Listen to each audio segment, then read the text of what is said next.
Hey guys, welcome back. It's a new week. We are going to be doing 9.3, which is absolute value inequalities. We're going to combine the two things that we did last week, which was absolute value equations and then compound inequalities, because they're both going to be in these. If you have less than or equal to or less than, it's an and problem. Remember those from the compound inequalities. Remember, they have to be in both sets where they overlap. We're not going to be graphing these, but it's the same concept. If it's greater than or equal to, or just greater than, then you have an or problem. So it has to be an either or. When you flip the inequality, you have to flip the inequality. Remember how when we do the absolute value, you send it to the negative number, and you have to flip the inequality side when you set it to the negative number. So we're first going to start with this problem. Again, same rules apply as absolute values. We need to have the absolute value as the only thing on that side. So here, the absolute value is the only thing on that side. So I'm going to set it up just like I would. So it's going to be x is less than or equal to 4. Now it's a less than problem, so it's and, okay, x, and notice I am going to flip the inequality sign, okay, because I'm setting it to the negative number. Thank you for coming through the video. Don't sit on that chair, it's broken. Okay, so it's an and problem, and we have to write our answers in interval notation. Okay, so x is less than 4, and it's greater than negative 4. So it's going to be negative 4 with a bracket all the way to 4 with a bracket on there. Okay, now we're going to do this one. We need, is the absolute value by itself? No. So I need to subtract 6 from each side first. So I have the absolute value of 8x minus 3 is greater than 4. Okay? So now I'm going to split it up. 8x minus 3 is greater than 4. And this is a OR problem.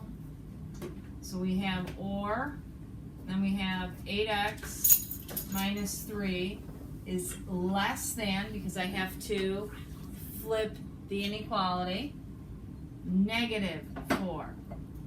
Okay? So I'm going to add 3 to each side. What is 4 plus 3, Colin? 7. So I get 8x is greater than 7. And then divide each side by 8, so I get 8 is greater than 7 over 8. Now I'm going to add 3 to each side over here, and I get 8x is less than negative 1. Divide each side by 8, and I get x is less than negative 1 over 8. Now this is an OR problem. So we have to have it x is greater than 7/8. If you want to draw yourself a graph, that's fine. Okay, so here would be the negative 1/8. Here would be the 7/8. Now the graph for this one, it would be like this. They're going to go in opposite directions. And it's an OR problem, so I need both of them. Okay, so the lowest it's going to be is going to be this one.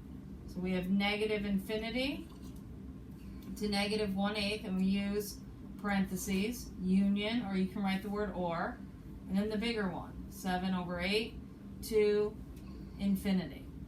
Okay? Now, let's do this one. An absolute value less than a negative number. Can an absolute value be a negative number? No. So if it's less than a negative number, it's no solution.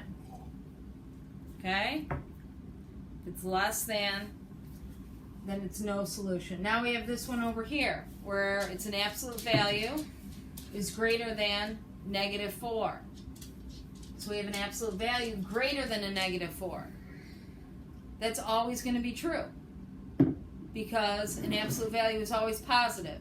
And isn't a positive always greater than a negative? Yeah. Yes.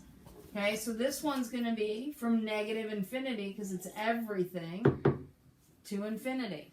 And beyond. Okay, now let's do this problem. We have an absolute value by itself. Okay, it's a less than, so it's going to be an and problem.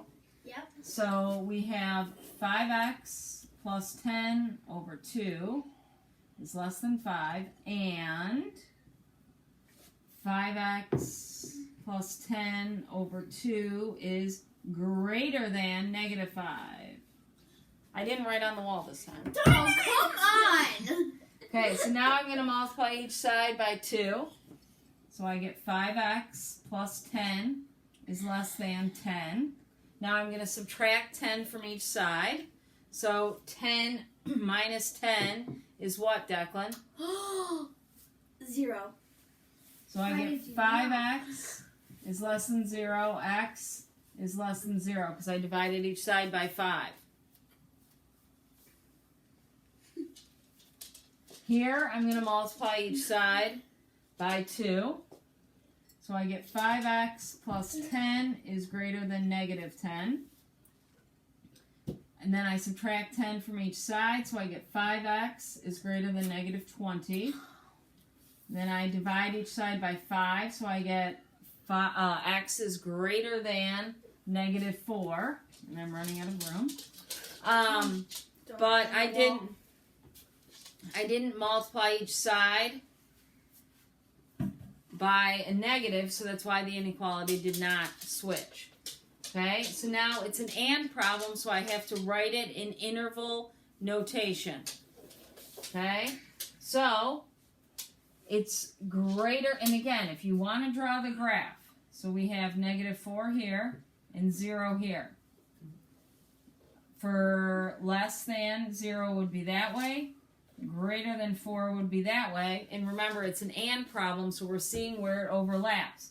It's overlapping from there to there. So my answer for this one is going to be parenthesis -4 to 0 with a parenthesis. Okay? Now, our last problem. Right here. Oh. The absolute value is all by itself. So I don't have to worry about doing anything before, so I can rewrite them. So I have 3x minus 1 is greater than or equal to 6. Now this is a greater than, so it is a or problem.